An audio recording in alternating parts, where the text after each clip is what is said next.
Ongi etorri korrikara. Ongi etorri euskaraz bizi nahi dugun herrira. Ongi etorri euskaraz gozatzeko, lan egiteko, maitatzeko, saltzeko eta erosteko, negar egiteko, horri euskaraz bizi nahi dugun artera.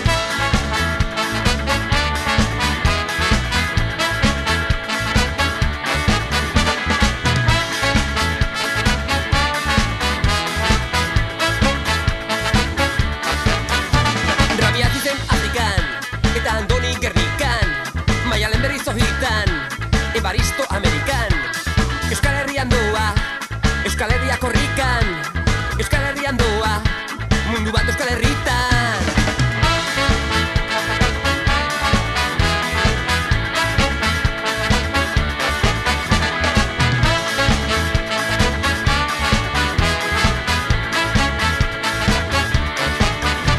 Mikel Oinez gehienetan, Pepe eta Bidatonetan, Mohamed Lanetik hueltan, Tanekaren bizikletan, mundua doa korrika, hizkuntzaren bideetan.